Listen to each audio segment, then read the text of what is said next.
suci dalam agama Hindu tidak hanya berfungsi sebagai bangunan fisik semata, tetapi juga sebagai simbol kosmis yang mencerminkan keharmonisan antara manusia, alam, dan Tuhan. Oleh karena itu, pemahaman tentang tempat suci menjadi hal yang sangat penting diketahui dalam upaya mendalami ajaran dan praktik agama Hindu. Mari kita simak video berikut untuk memperoleh pemahaman yang utuh tentang tempat suci agama Hindu. Namun sebelum lanjut menonton video ini, mari dukung Bapak Guru untuk terus membangun channel ini dengan cara menekan tombol like, komen, share, dan subscribe. Terima kasih atas dukungan kalian semuanya.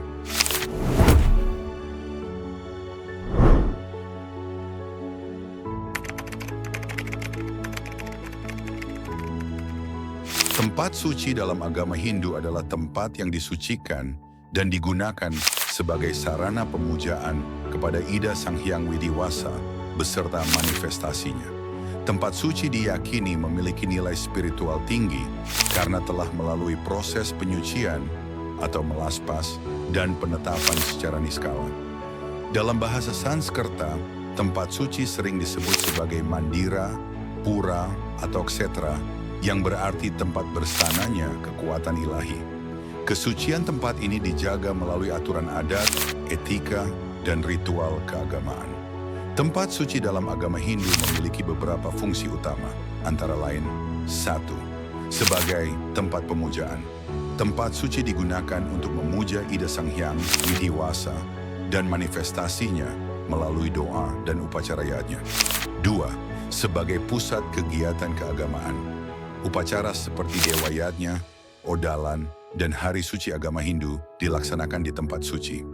3. Sebagai sarana pendidikan spiritual. Tempat suci mengajarkan nilai kesucian, kedisiplinan, bakti, dan pengendalian diri.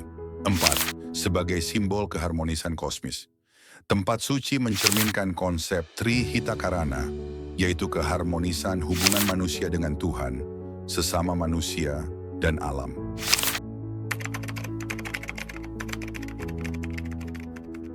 Idealnya pada setiap pura memiliki 3 halaman yang disebut Trimandala.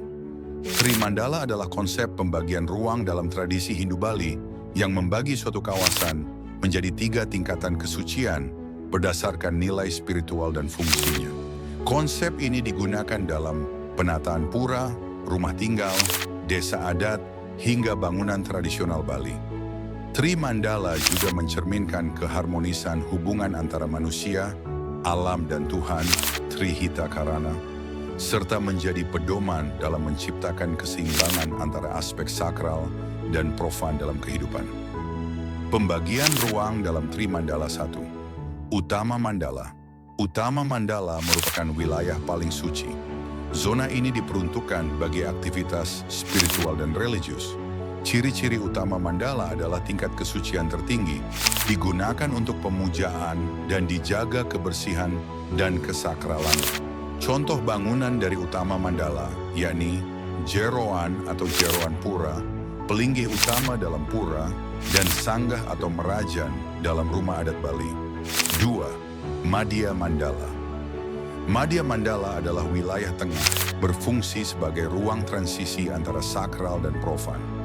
Ciri-ciri Madhya Mandala adalah tingkat kesucian menengah, digunakan untuk aktivitas pendukung upacara bersifat semisakral. Contoh bangunan dari Madhya Mandala, yakni jabat tengah pada pura, bal pesandekan, dan bal tempat persiapan upacara. 3. Nista Mandala. Nista Mandala merupakan wilayah paling luar dan bersifat profan. Ciri-ciri Nista Mandala adalah tingkat kesucian paling rendah, digunakan untuk aktivitas umum dan sosial akses paling terbuka. Contoh bangunan dari Nista Mandala, yakni jaba sisi pura, dapur umum, halaman luar pura, area parkir atau tempat berkumpul masyarakat. Trimandala mengajarkan bahwa setiap ruang memiliki fungsi dan nilai spiritual yang berbeda. Manusia diajak untuk menjaga kesucian ruang sakral, menghormati batas antara kegiatan rohani dan duniawi, hidup selaras dengan tatanan kosmis, dan konsep ini juga melatih kesadaran spiritual, disiplin, serta tata krama dalam kehidupan sehari-hari. Tempat suci adalah suatu tempat untuk pemujaan kehadapan Hyang Widiwasa, sehingga harus dijaga kesuciannya. Untuk menjaga kesucian tempat suci, tentu tidak semua orang diperkenankan memasuki areal tempat suci. Hal ini bertujuan agar tempat suci tetap terjaga kesakralan dan kesuciannya. Segala sesuatu yang dianggap dapat mengganggu kesucian dan kesakralan tempat suci umat Hindu akan dilarang. Larangan tersebut bersifat mengikat untuk semua orang. Oleh karena itu, jika kalian memasuki areal tempat suci, maka kalian harus memerhatikan syarat-syarat memasuki sebuah kawasan tempat suci. Berikut syarat-syarat masuk ke tempat suci, khususnya tempat suci agama Hindu di Bali dan Nusantara, yang umum berlaku dan dijunjung tinggi sebagai bentuk kesucian lahir dan batin. 1. Keadaan suci lahir dan batin. Datang dengan pikiran bersih, niat tulus, dan hati tenang, tidak sedang dipenuhi amarah, iri, atau niat buruk. Tidak dalam keadaan mabuk atau terpengaruh zat terlarang. 2. Tidak dalam keadaan cuntaka atau kotor secara ritual. Seseorang tidak diperkenankan masuk tempat suci apabila sedang menstruasi atau datang bulan, baru melahirkan atau belum melewati masa cuntaka, ada anggota keluarga meninggal dan masih dalam masa cuntaka, mengalami luka berdarah terbuka. Cuntaka bersifat sementara dan akan hilang setelah masa penyucian atau waktu tertentu. 3. Berpakaian adat sopan dan bersih. Wajib mengenakan pakaian sembahyang dengan memakai kain dan selendang, senteng bagi pria dan wanita, baju tertutup dan sopan. Pria memakai udeng dan wanita rambut diikat rapi. Juga tidak diperbolehkan memakai pakaian terbuka, transparan, atau terlalu ketat, dan memakai celana pendek atau rok di atas lutut. 4. Menjaga tata krama dan etika dengan bersikap tenang, sopan, dan hormat, tidak berkata kasar, berteriak, atau bercanda berlebihan, tidak memanjat bangunan suci, dan tidak melangkahi sesajen atau sarana upacara. 5. Larangan membawa barang tertentu. Tidak diperkenankan membawa daging mentah atau makanan tidak suci, minuman keras, senjata atau benda berbahaya, dan hewan liar, kecuali untuk keperluan upacara. 6. Menghormati area mandala. Tempat suci terbagi menjadi 3 wilayah: Nista Mandala atau halaman luar, Madhya Mandala atau halaman tengah, dan Utama Mandala atau paling suci. Tidak semua orang boleh memasuki Utama Mandala tanpa kepentingan sembahyang atau upacara. 7. Mematuhi aturan desa adat atau pengempon pura. Setiap pura dapat memiliki aturan khusus atau awik-awik, dan pengunjung wajib mematuhi petunjuk pecalang atau pengempon. Pura adalah sebutan tempat suci umat Hindu. Pura banyak jenisnya sesuai dengan fungsi dan karakternya. Umat Hindu di Bali memiliki beberapa tempat suci, mulai dari pura khusus yang bersifat untuk profesi dan pura khusus yang ada di setiap keluarga. Selain itu, ada pura umum yang terdapat di setiap wilayah desa, juga pura umum yang merupakan pura Sad Kayangan yang dipuja oleh seluruh umat Hindu se-Nusantara. Oleh karena banyaknya jenis pura tersebut, Pulau Bali hingga kini dikenal dengan sebutan Pulau Seribu Pura. Secara umum, pura dalam agama Hindu dapat dikelompokkan menjadi beberapa jenis berikut. 1. Pura yang ada pada setiap keluarga. Pura yang ada pada setiap keluarga artinya pura yang keberadaannya dimiliki oleh keluarga yang memujanya saja. Contoh dari pura jenis ini adalah Sanggah Kemulan, Taksu Pangijeng, dan Panunggun Karang. Tugu, pura keluarga yang lebih besar yakni Pura Dadia, Pura Panti, Pura Paibon, Pura Kawitan, dan Pura Pedarman. 2. Pura Profesi atau Swagina. Pura Swagina artinya pura yang berfungsi dan bermanfaat untuk kelompok tertentu, sesuai dengan profesinya dalam menjalankan kehidupan kesehariannya. Contoh dari pura ini adalah Pura Subak, pura untuk para petani, pura segara, pura untuk para nelayan, pura melanting, pura untuk para pedagang. 3. Pura umum. Pura jenis ini artinya pura sebagai tempat pemujaan yang dimanfaatkan oleh masyarakat luas secara umum, tanpa membedakan golongan, suku, dan profesi. Siapapun boleh memuja di pura umum.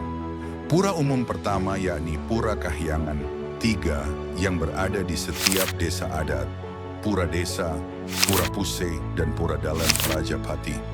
Pura umum yang kedua yaitu Pura Dang Kahyangan, yang merupakan pura peninggalan dari Dang Hyang Nirarta pada saat datang ke Bali. Pura ini antara lain Pura Pulaki, Pura Batu Bolong, Pura Tanah Lot, Pura Peti Tenget, Pura Uluwatu. Pura umum yang ketiga yaitu Pura Sad Kahyangan. Pura ini adalah 6 pura besar yang tersebar di beberapa kabupaten di Bali. Pura Besaki di Karangasem, Pura Lempuyang di Karangasem, Pura Goa Lawa di Klungkung, Pura Uluwatu di Badung, Pura Batu Karu di Tabanan, Pura Puncak Mangu di Badung.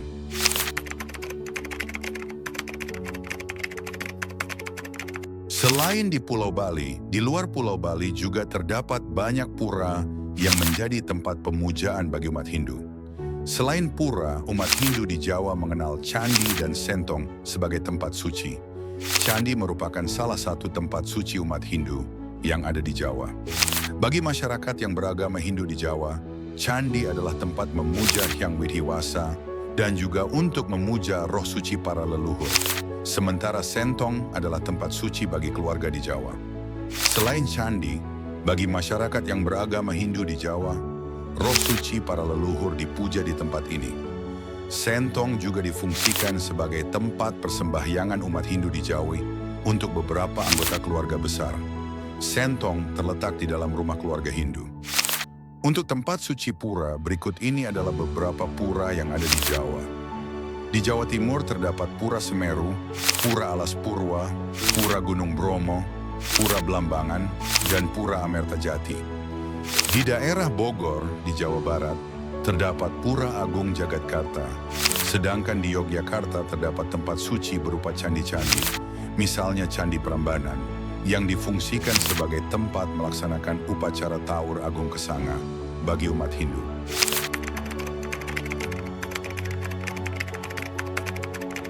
Salah satu tempat suci umat Hindu di NTB adalah Pura Suranadi. Di tempat ini terdapat sumber mata air yang diyakini kesuciannya oleh umat Hindu di Pura Suranadi. 5 mata air tersebut yakni Toya Tabah, Toya Pabersihan, Toya Panglukatan, Tirta, dan Pangentas. Umat Hindu percaya bahwa keberadaan Pura Suranadi sangat erat kaitannya dengan sumber mata air yang berjumlah 5, Panca Tirta atau Pancaksara, yang terdapat di lokasi areal pura tersebut. Pura Suranadi keberadaannya diyakini sangat terkait dengan perjalanan Dangyang Dwijendra menuju Sasak, Lombok, untuk kedua kalinya. Di Lombok, Dangyang Dwijendra dijuluki juga sebagai Pangeran Sangupati. Selain itu, ada pura yang bernama Pura Agung Tambora yang merupakan salah satu pura terbesar di Sumbawa, Nusa Tenggara Barat, NTB. Pura Agung Tambora diyakini erat kaitannya dengan perjalanan Dangyang Nirarta. Dangyang Nirarta melakukan perjalanan dari Kerajaan Daha, Jawa, menuju Tambora. Pura Agung Tambora disucikan umat Hindu yang berada di Kabupaten Bima, Dompu, dan Sumbawa, serta penduduk lainnya di sekitar pura ini. Di Lombok Barat terdapat banyak penduduk yang beragama Hindu, sehingga selain Pura Agung Tambora, ada beberapa bangunan pura lainnya seperti Pura Cakra, Pura Batu Bolong, Pura Lingsar, dan Pura Candi Narmada.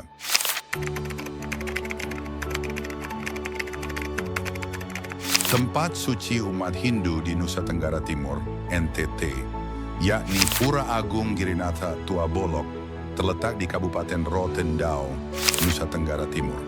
Pura Agung Girinatha Tua Bolok disucikan oleh umat Hindu di Kabupaten Rotendao dan sekitarnya.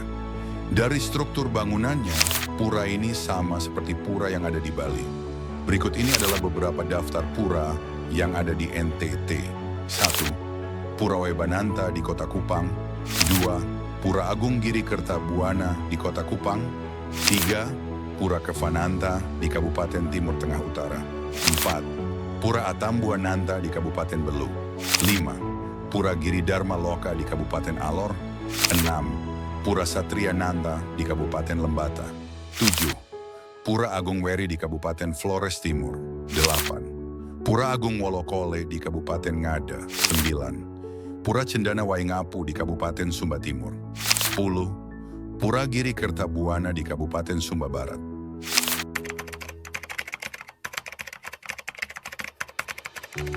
Tempat suci umat Hindu di Kalimantan yaitu sebagai berikut. Pertama, Balai Basarah atau Rahan. Balai Basarah difungsikan sebagai pemujaan kepada Hyang Widiwasa dengan segala manifestasinya. Kedua, Balai Antang. Balai Antang merupakan tempat yang disucikan oleh umat Hindu di Kaharingan. Balai Antang ini terbuat dari kayu yang dibentuk sedemikian rupa, sehingga bentuknya menyerupai pelangkiran di Bali. Balai Antang dibangun tepat di atas pintu masuk rumah. Umat Hindu Kaharingan juga percaya akan sahur parapah atau malaikat pelindung, atau leluhur yang akan turun melalui Balai Antang. 3. Sandung atau Kariring atau Pambab. Sandung adalah tempat yang disucikan oleh umat Hindu Kaharingan. Sandung berfungsi sebagai tempat penyimpanan tulang belulang keluarga yang telah meninggal, serta tempat roh leluhur yang telah disucikan. Ada beberapa bentuk sandung antara lain sandung berbentuk rumah, pambak, sandung tiang satu, dan sandung bertiang dua.